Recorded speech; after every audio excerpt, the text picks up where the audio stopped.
All right. Hello, I just wanted to address the questions that you guys had about page 499 and 502. Those were the two pages that people asked me about so far in the 7th grade packet. So first of all, I just want to address the general topic, which is probability. So we have two types of probability that we're talking about, experimental and theoretical. Theoretical probability is what we expect to happen. For example, if I flip a coin, I expect to get heads half the time and tails half the time, or 50%. Experimental probability is what actually happens when we do an experiment.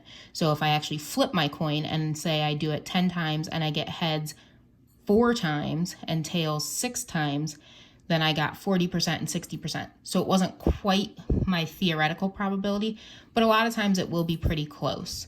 All right, so this page right here, this is, I pulled the book up on the website so that I could actually point to it and look at it. So this is page 499 right here.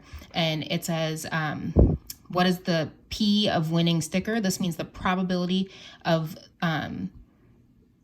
the winning sticker. And so right here, it tells us that the probability is 20%. All right, so that's all that we're putting here is 20%.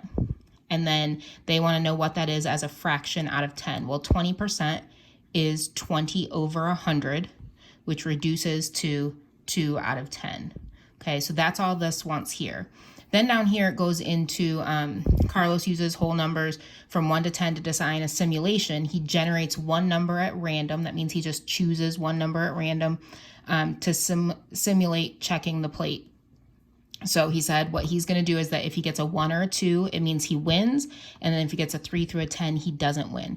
So he does that. He goes through and he, you could just think of it like asking Siri to pick a number 1 to 10, or asking Alexa or whatever, or putting the numbers 1 through 10 in a hat and drawing them out at random. So here, that's what he's doing.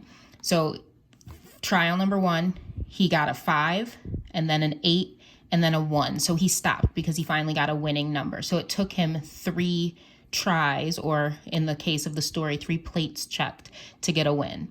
Then he tried it again, and he put all 10 numbers back in the hat, or whatever it is that he used, and he got a 1 on the first try, so he already won. So he did that over and over. So then here, you just need to finish filling it in. Well, how many tries did it take him right here to win? It took him 1, 2, 3 tries. For here, it's 1, 2, 3, 4, 5 tries. For here, it was just 1 try. So that's all you're doing here is finishing filling that in. Okay, and I just did 3 of them for you.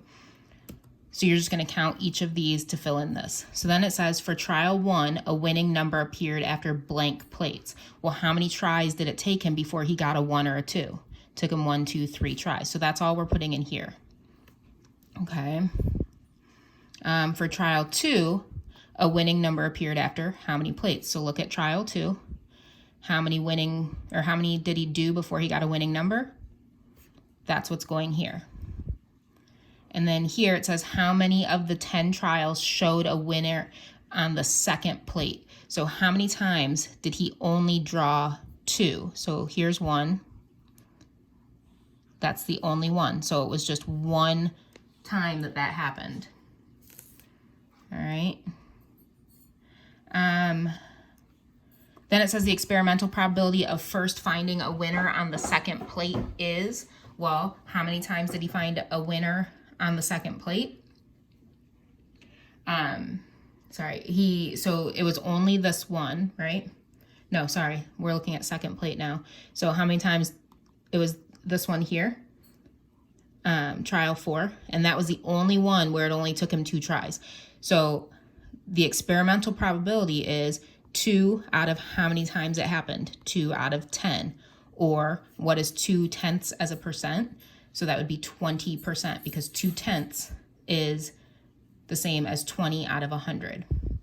Okay, so that gives you most of the work for that page. This is one of the pages we would have done together in class if we had class. So you should be able to get the rest of those on there.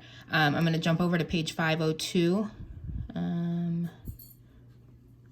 Let's see, what's the next page? So it's going to be this page over here. Let me turn my camera a little bit. All right. So this up here, it is a little bit confusing. It says Lindsay randomly answers the questions on a 10-question true or false quiz. By guessing, she will get a question correct half the time. Explain how to model a simulation to predict the number of questions. So basically, they just want to know what is something that you could do instead of giving Lindsay this test that would predict if she would get about half the questions correct. So what else is there a chance for you to have a 50-50 shot? Because a true false means you have a 50-50 shot. If you had no idea what the answer is and you guess, you could get it right about half the time, right? You could pick true or you could pick false. There's only two options. So the first thing that came to my mind was flipping a coin. That's something else where you have half the chance of getting one side, half the chance of getting the other.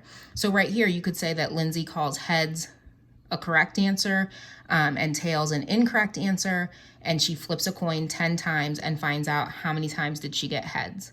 Okay, you could do this with anything that was a 50-50 chance. You could put the word correct and the word incorrect into a bag and draw them out at random to see which one you got.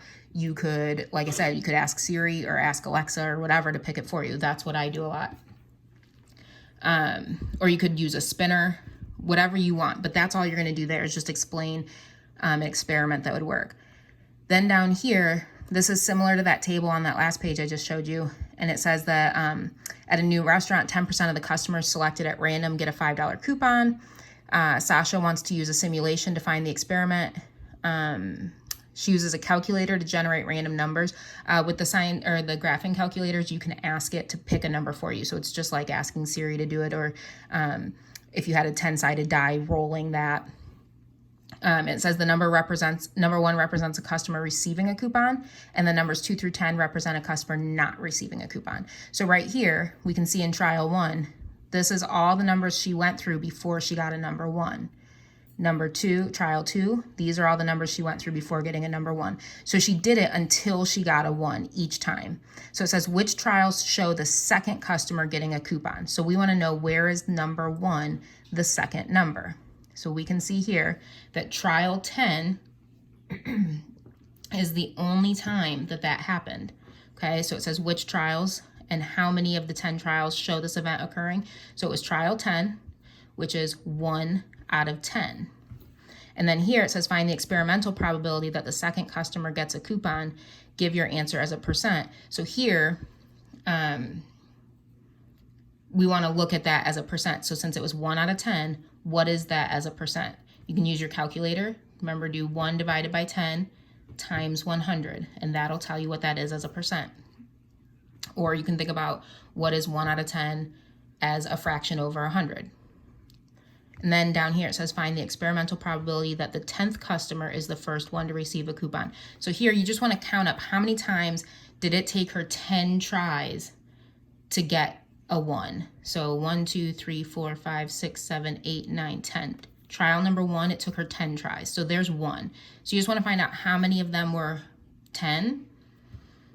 And then you're going to, whatever number you get, put it over 10. So if you get 2, you'd put 2 out of 10. If you just got the 1, you'd put 1 out of 10. However many times it took her 10 chances, 10 tries to get it, you're going to put that number out of 10 and then turn that into a percent. Again, do division and then multiply by 100.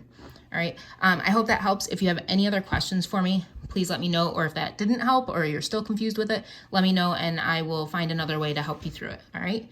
Bye.